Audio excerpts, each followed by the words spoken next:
Dans notre soirée, nous avions cet objectif aussi de montrer le patrimoine vivant des Juifs séfarades.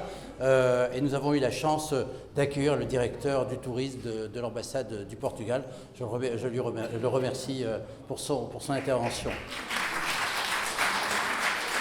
Merci encore, Madame Parnès, pour votre intervention très complète. Et je crois que vous nous avez fait vraiment découvrir beaucoup de choses. Et je suis sûr qu'on aura l'occasion de vous écouter de nouveau. Merci. Écoutez, avant de passer au troisième pays, c'est-à-dire la Grèce, et Dieu sait s'il y a beaucoup de choses à dire, on a parlé de la communauté de Salonique tout à l'heure, nous allons non pas faire une pause, mais revenir à un des objectifs de cette soirée, qui est la remise du prix Abravanel. Et dans le prix, il y avait deux catégories. La catégorie patrimoine, c'est Madame Suarez qui a été lauréate, et la catégorie histoire. Et nous avons la chance d'accueillir Benjamin Stora, à qui le comité de l'Institut a décidé de remettre le prix Histoire. Et j'appelle Didier Nebaud, vice-président de l'Institut et cofondateur de l'Institut, à remettre ce prix à Benjamin Stora. Benjamin, si tu peux venir. Voilà. Voilà, oui, voilà. Ah, tu vas d'abord un petit oui. C'est pas très long, vous inquiétez pas, mais quand même. Voilà, ce colloque est basé bien sûr sur l'histoire des Juifs séfarades, mais il concerne aussi l'amitié entre les peuples. Et je crois que c'est de circonstance, me semble-t-il, avec ces invités prestigieux marocains, mes amis, que je vous raconte cette petite anecdote qui n'en est pas une. C'était en 1926. Vous m'entendez là ? Vous m'entendez là ? C'était en 1926, au temps des beaux jours, où à Saint-Eugène, une des banlieues d'Alger, un jeune homme, tout juste 20 ans, se baignait. Un peu plus loin, un autre nageur anonyme, à peu près du même âge, se délaçait dans l'eau. Soudain, sa tête disparut.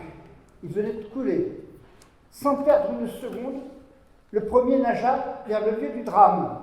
Il repéra un bouillonnement et plongea. Il agrippa le noyé et le ramena sur la plage. « Merci, dit le garçon qui venait d'être sauvé. C'était un jeune arabe. Je n'ai fait que mon devoir, dit celui qui l'avait sauvé. C'était un jeune juif. » Là ne s'arrête pas l'histoire. Tous les ans, durant une vingtaine d'années, à la date anniversaire du sauvetage, l'arabe retrouvait le juif pour le remercier et lui offrir un petit cadeau.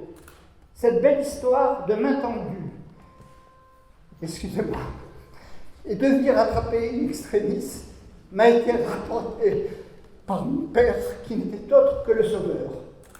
Ce genre de bienveillance et d'entente était fréquent dans l'ancien temps.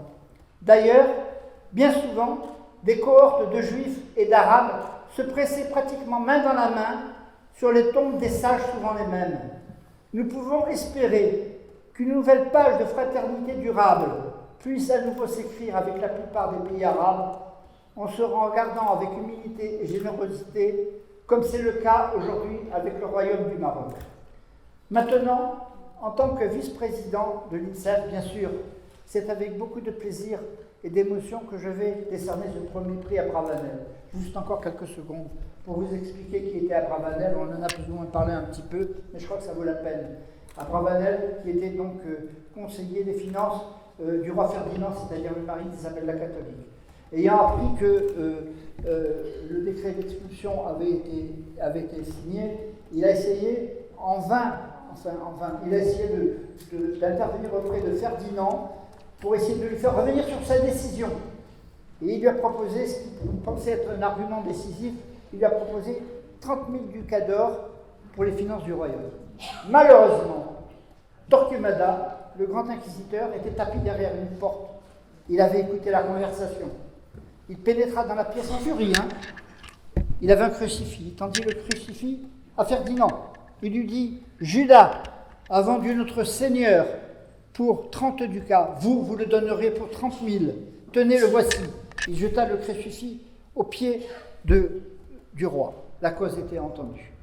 C'est une histoire qui a été reproduite avec un certain nombre de tableaux. Maintenant, moi, là, cher Benjamin, j'ai le plaisir de te donner, au nom de l'INSEF, le prix Isaac Abravanel, catégorie, effectivement, histoire séfarade, pour l'ensemble de tes travaux et de tes recherches sur les Juifs d'Algérie. Je suis particulièrement fier et heureux de te donner ce prix. Alors, qui est Benjamin Stora? Vous le savez tous, bien sûr, mais je ne sais pas si on dit pédigré, son CV est impressionnant. Il est né bien sûr à Constantine, en Algérie, en 1950. Il est historien, docteur d'État en histoire et en sociologie, professeur émérite des universités, inspecteur général de l'éducation nationale, ancien président du Musée national de l'histoire de l'immigration. Il a remis, à la demande du président de la République française, un rapport sur la mémoire de la colonisation et de la guerre d'Algérie en 2021. Benjamin a enseigné à l'université de Paris 7 Jussieu, Paris 8 Saint-Denis, l'INALCO, Sciences Po Paris, également à l'étranger, à Hanoï, New York, Rabat, Berlin. Il a dirigé avec M. Medef, je prononce mal, pardon, une encyclopédie, Histoire des relations entre juifs et musulmans. Il a récemment publié une mémoire algérienne, Les passions douloureuses, une bande dessinée, bien sûr, Histoire dessinée des Juifs d'Algérie.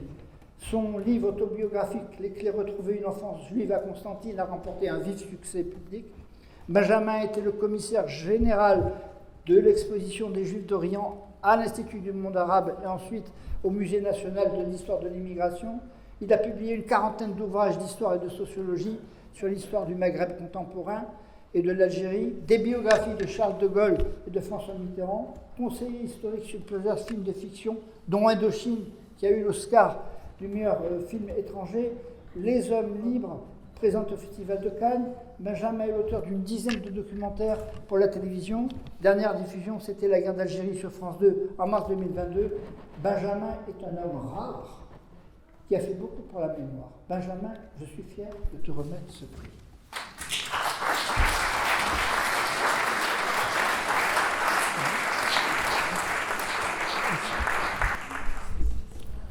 Oui, bonsoir. Évidemment, moi je suis particulièrement ému d'être ici avec vous ce soir. Alors je sais que vous avez déjà entendu de très longues conférences, donc je ne vais pas en faire une autre moi-même. Je voudrais remercier d'abord Serge Dahan, qui est le président, bien entendu, et ainsi que Didier Nebo, que j'ai appris à connaître récemment lorsqu'il a participé avec moi à la commission qui a été mise en place autour du rapport que j'avais présenté au président de la République. Je voudrais remercier aussi, surtout, et je pense surtout ce soir à mes parents, parce que je suis effectivement un fils de Constantine et fils d'une famille juive de Constantine, la famille Zawi, les bijoutiers de Constantine, du côté de ma mère et du côté de mon père, donc de mon grand-père, qui s'appelait Benjamin Stora, une famille juive des Aurès. Donc je suis le porteur de cette double histoire, une histoire de la citadinité constantinoise, et puis aussi d'une histoire moins connue, mais tout aussi importante, qui est celle d'un judaïsme plus rural, celui des Aurès, donc dont on connaît très peu l'histoire, et sur lesquels il y aurait encore beaucoup de choses à dire. Je voudrais remercier aussi ceux qui sont là ce soir, ma femme, Frédéric, mon fils, Raphaël, qui ont dû supporter pendant de très longues années et avec beaucoup de patience toutes les discussions, les critiques, les problèmes, les divergences qui ont pu exister autour des singularités de cette histoire, notamment franco-algérienne, qui est une histoire, comme vous le savez, extrêmement compliquée et douloureuse. Eh bien, ils étaient là, à mes côtés, bien entendu, et ça, c'est très important. Remercier aussi ma sœur, avec ma nièce, ce soir, c'est-à-dire les quelques membres de ma famille, et puis aussi un vieil ami à moi, Michel Assoun, qui est là, que je connais depuis 40 ans, qui est né comme moi à Constantine et qui a partagé une grande partie de mon existence, y compris politique. Alors évidemment, on a un petit peu divergé, il est devenu très religieux, je le suis moins. Lui, oui, mais on a un point commun, c'est la vision qu'on a du monde. Une vision qui est celle d'une tradition hébraïque de la justice et s'approcher au maximum d'un maximum de vérité, et ça, et d'égalité. Et on partage ensemble cette conception du monde qui est celle aussi du combat contre le racisme et l'antisémitisme, mais aussi contre l'antisionisme, qui est une forme déguisée d'antisémitisme. Et là, cette question-là, bien entendu, nous tient chaud au cœur, dans les combats qu'on a pu livrer durant de très, très nombreuses années.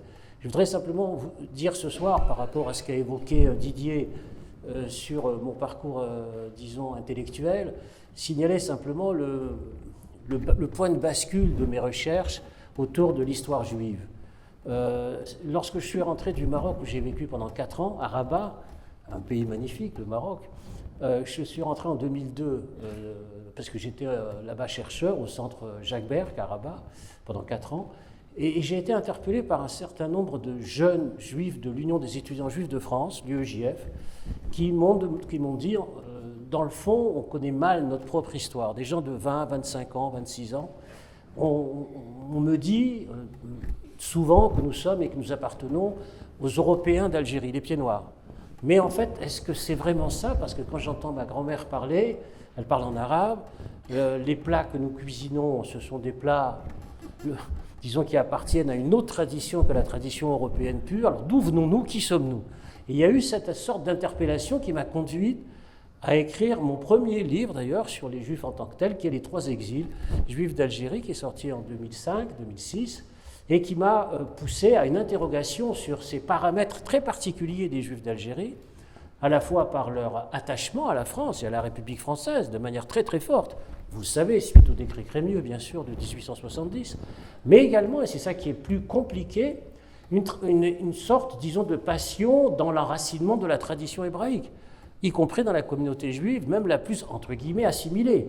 Et ça aussi, c'est une sorte de mystère, de sorte de combinaison entre la passion républicaine et la passion de la transmission et de la filiation.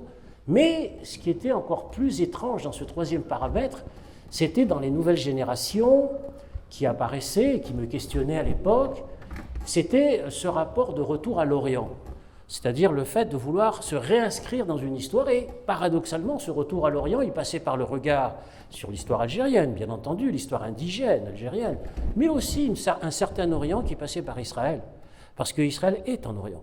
Et donc il y avait par conséquent ces 3 paramètres, à la fois la passion française républicaine, la passion d'une filiation maintenue dans une sorte de transmission héréditaire, et le regard et le retour vers l'Orient. Si je vous dis cela, c'est parce que c'est à travers cette triple interrogation que j'ai été amené à diriger avec le regretté Abdelwahab Meddeb, qui lui est tunisien et qui malheureusement est décédé 1 an seulement après l'encyclopédie que j'ai eu le plaisir de diriger avec lui, donc cette histoire des relations entre juifs et musulmans, qui est parue chez Albin Michel en 2013, où ont participé 120 chercheurs, qui a été traduit en anglais par l'université de Princeton.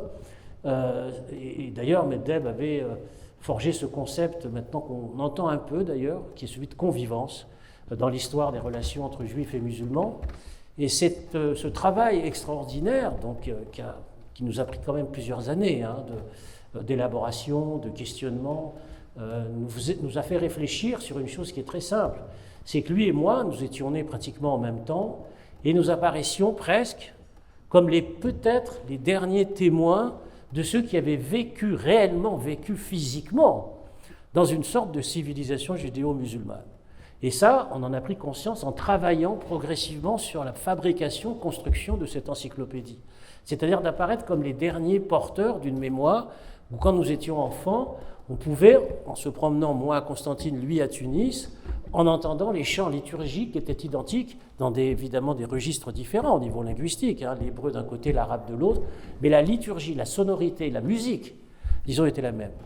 Et c'est cette musicalité que nous avons essayé de retranscrire à travers l'élaboration de ce dictionnaire, ce qui n'empêche pas, bien sûr, qu'il y avait dans ce travail aussi l'expression des différends, l'expression des conflits, et qu'il fallait naturellement ne pas essayer de gommer tous les affrontements qui ont quelquefois même été extrêmement cruels. Je pense encore une fois à ma bonne vieille ville de Constantine, où il y a eu un pogrom anti-juif en 1934 dans la ville de Constantine. Mais en dépit de tout cela, ce succès dans cette encyclopédie a conduit, disons, le président de l'Institut du monde arabe, Jack Lang, à me demander d'être commissaire général de l'exposition que j'ai moi-même choisi pour titre Juifs d'Orient. Alors ça a été aussi un sujet de discussion, pourquoi Juifs d'Orient, pourquoi pas Juifs arabes, pourquoi pas Juifs de la Méditerranée, etc., etc., etc.